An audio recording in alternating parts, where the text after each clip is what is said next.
Bonjour, bienvenue sur la capsule de Global Ferry Immigration. Je suis Charlemagne Mfera, consultant en immigration et le directeur de Global Ferry Immigration.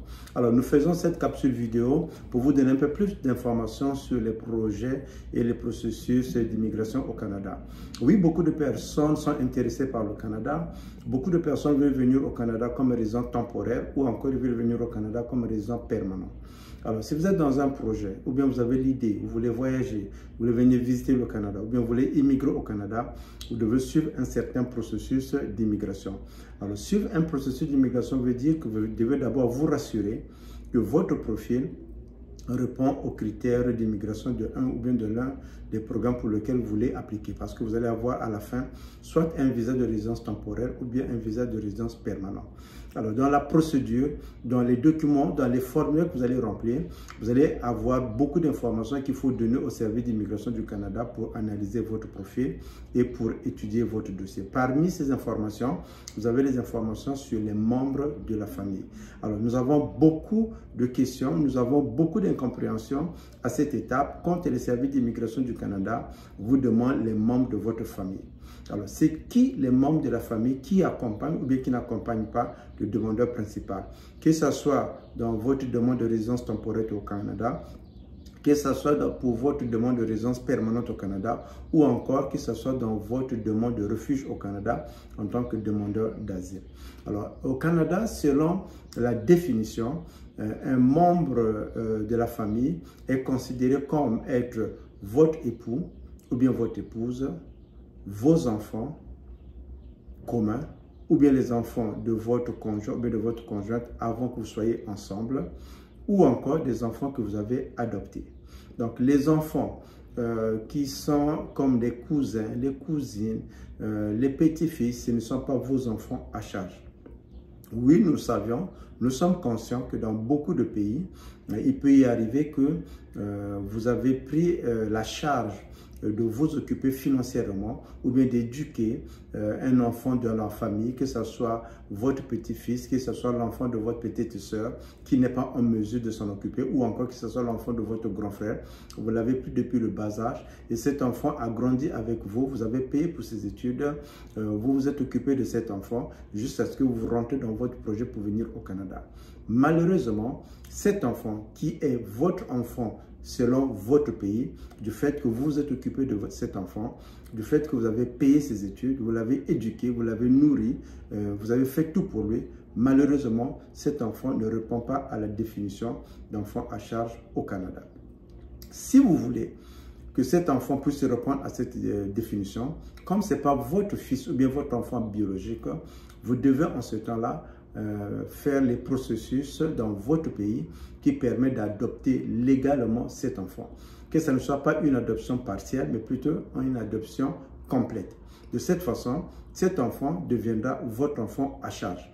Nous avons bien dit que les enfants qui sont considérés comme des enfants à charge, qui vous accompagnent, qui ne vous accompagnent pas, ce sont les enfants biologiques, les enfants de votre conjointe ou bien les enfants de votre conjoint qu'ils ont eu avant que vous soyez ensemble et tous les enfants qui ne sont pas des enfants biologiques mais qui sont des enfants que vous avez adoptés. Les enfants qui ont vécu avec vous depuis leur enfance, malheureusement, ne sont pas considérés comme des enfants à charge. Si vous voulez les inclure dans votre demande d'immigration pour le Canada, vous devez avoir les papiers qui confirment que vous avez la charge officielle de ces enfants. Généralement, ces papiers vous sont donnés quand vous faites le processus d'adoption complète. Maintenant, il peut y arriver également des cas où des clients ont eu à déclarer des enfants qui ne sont pas les enfants à charge. Après vérification, si l'agent s'en rend compte que vous avez déclaré des enfants qui ne sont pas vos enfants, il peut s'en rendre compte dans différentes situations. Par exemple, par le passé, vous avez déjà soumis des demandes pour le Canada, vous n'avez jamais déclaré ces enfants, ou bien vous avez déclaré ces enfants, et que maintenant vous soumettez, vous déclarez, ou bien vous ne déclarez pas ces enfants, et si l'agent s'en rend compte, c'est un enfant de plus ou bien un enfant de moins, l'agent est en droit de vous poser des questions, de chercher à savoir c'est quoi la relation que vous avez avec cet enfant. Maintenant, on faisait ces vérifications, si l'agent s'en rend compte que l'information que vous avez donnée n'est pas la bonne information, cela revient à dire que vous avez induit en erreur l'agent des services d'immigration du Canada pour prendre sa décision.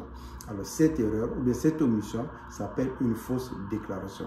Alors dans le cas d'une fausse déclaration, vous êtes interdit de venir au Canada pendant 5 ans.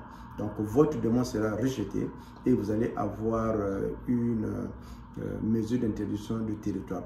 Évidemment, avant que l'agent ne puisse prendre ce genre de mesure, qui a une conséquence dans vos antécédents en immigration, l'agent va vous donner la possibilité de vous expliquer pourquoi vous avez déclaré cet enfant alors qu'il n'est pas votre enfant à charge, pourquoi vous avez omis de déclarer cet enfant. Il vous appartient de répondre véridique aux préoccupations de l'agent. Généralement, quand vous arrivez à cette étape, ou bien si vous êtes déjà dans cette étape, malheureusement, nous vous recommandons de contacter une des personnes qui est spécialiste en droit des réfugiés ou bien en droit de l'immigration, que ce soit un consultant d'immigration ou bien un avocat qui est autorisé à vous représenter pour prendre une consultation pour voir comment répondre à ce qu'on appelle la lettre d'équité procédurale. La lettre d'équité procédurale veut dire simplement que l'agent a des préoccupations avant de prendre sa dernière décision ou bien de mettre un refus. Il vous donne la possibilité d'expliquer pourquoi vous pensez que cet enfant que vous avez inscrit dans votre dossier, c'est un enfant à charge alors qu'il n'est pas et que vous ne l'avez jamais déclaré. Dans ce genre de situation, si c'est pour la résidence permanente, vous allez voir que l'agent va vous demander d'aller faire par exemple l'ADN, les tests d'ADN, pour se rassurer que c'est votre enfant. Donc voilà pourquoi, si jamais vous avez des enfants qui sont avec vous, que vous voulez amener au Canada, ce qui n'est pas une mauvaise chose, hein. On comprend que vous avez élevé cet enfant, vous êtes occupé de lui depuis le bas âge, vous ne pouvez pas le laisser, il n'y a personne au pays par exemple, ou bien les parents sont décédés. Mais par contre, vous devez avoir les documents qui vous permettent de démontrer le lien que vous avez avec cet enfant. Il peut y avoir également une situation pour laquelle c'est l'enfant que vous avez eu dans votre union précédente, avant l'union que vous avez actuellement pour venir au Canada. Alors, si c'est le père ou bien la mère de cet enfant qui a moins de 22 ans, qui surtout a moins de 18 ans, c'est-à-dire un enfant mineur, se trouve dans votre pays.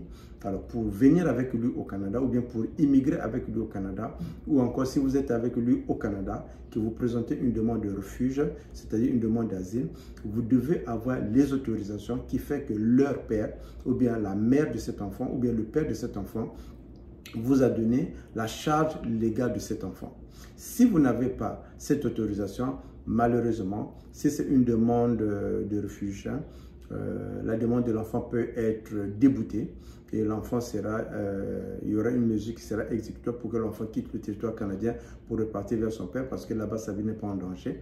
Ou bien si vous êtes dans un processus de la résidence permanente, si jamais vous n'êtes pas en mesure de donner les documents qui vous autorisent à avoir la garde légale ou bien d'immigrer avec cet enfant au Canada, à un certain moment, ça va compliquer au niveau de votre dossier. Vous allez devoir retirer cet enfant. Alors, vous comprenez bien que si jamais vous retirez un enfant, qui est l'enfant que vous avez de l'union précédente, vous devez expliquer pourquoi vous voulez retirer cet enfant. Et si jamais vous ne retirez pas l'enfant, ça va retarder, vous allez avoir des délais plus longs et vous pouvez même avoir un refus. Si jamais vous refusez cet enfant, vous enlevez cet enfant ou bien vous le retirez de votre dossier d'immigration, vous allez avoir des conséquences dans le futur que vous ne pourrez pas être en mesure de parrainer cet enfant. Donc voilà pourquoi il est très important en répondant aux questions qui vous sont posées dans les formulaires, parce que les formulaires sont les documents qui ont été conçus pour recueillir au maximum l'information sur votre profil, sur votre famille, sur vos antécédents, sur là où vous avez étudié, là où vous avez vécu les 10 dernières années. Donc vous avez l'obligation de répondre de façon véridique à ces formulaires, à des questions qui sont posées. Donc, ne répondez pas aux questions juste parce que bon, je veux venir au Canada, je réponds n'importe quoi. Nous avons eu beaucoup de clients qui ont fait des fausses déclarations sans s'en rendre compte. Il n'est pas marié, il va écrire que je suis marié. Ou bien il est marié, il ne va pas mettre sa femme en pensant que quand je viendrai au Canada, je vais déclarer ma femme, je vais déclarer mon enfant. Alors que c'est quand vous êtes dans votre pays, c'est quand vous remplissez les formulaires, vous devez répondre de façon véridique pour qu'on puisse comprendre pourquoi vous venez au Canada avec les membres de la famille, ou bien est-ce que vous avez les membres de la famille, est-ce que vous êtes marié, est-ce que vous êtes célibataire, ou bien vous êtes divorcé. Faites très attention au niveau des définitions. Dans certains pays, les personnes qui vivent ensemble sont des concubins et des concubines. Alors au Canada, on appelle ça conjoint de fait. Ou bien il y a des personnes aussi, dans certains pays, ils étaient mariés par le passé, ils sont en chicane avec sa femme, ça fait déjà 10 ans, ils ne sont pas ensemble, mais il est toujours considéré comme mari parce qu'il faut être divorcé pour être considéré comme une personne qui n'a pas de lien avec d'autres personnes. Donc ça, ce sont des termes pour lesquels il faut faire excessivement attention quand vous êtes dans un projet d'immigration. Évidemment, si vous êtes dans un projet d'immigration, vous avez les membres de la famille qui veulent venir au Canada, qui veulent commencer les démarches d'immigration pour le Canada, vous pouvez nous contacter, il nous fera plaisir de vous donner l'heure juste par rapport à votre profil. Qu'est-ce que vous pouvez faire et qu'est-ce que vous ne pouvez pas faire. C'est mieux d'être bien accompagné, bien représenté, bien conseillé, que d'essayer de prendre à gauche et à droite des informations qui partent, qui pourraient par exemple nuire à votre profil ou bien à votre projet pour immigrer au Canada, qui pourraient vous donner des antécédents négatifs. Évidemment, les informations que nous donnons dans le cadre de nos capsules vidéo, ce sont des informations d'ordre général. Si vous avez besoin de questions, contactez-nous, il nous fera plaisir de vous aider. Écrivez-nous sur globalmfera@bell.net. Posez-nous vos questions, il nous fera plaisir de répondre. Seulement, nous vous demandons d'être un peu patient parce que nous recevons beaucoup de questions. Souvent, nous allons collecter toutes ces questions et nous allons faire une vidéo pour répondre au maximum à toutes les personnes qui sont intéressées à venir au Canada. Si jamais vous êtes au Canada, vous êtes à Montréal, vous pouvez venir nous voir directement dans nos bureaux. Nous sommes au 372 rue Sainte-Catherine-Ouest, la suite 221, plein centre-ville de Montréal, métro McGill ou bien métro Place des Arts. C'était Charlemagne Mfera, le directeur de Global Mfera Immigration, consultant en immigration, membre du collège des consultants au Canada. Nous sommes agréés à vous conseiller, à vous accompagner, à vous représenter dans tous vos processus d'immigration pour le Canada, que ce soit à l'intérieur du Canada, que ce soit à l'extérieur du Canada. Nous sommes là pour vous aider, Alors, vous êtes les bienvenus dans nos bureaux et je vous dis à très bientôt au Canada.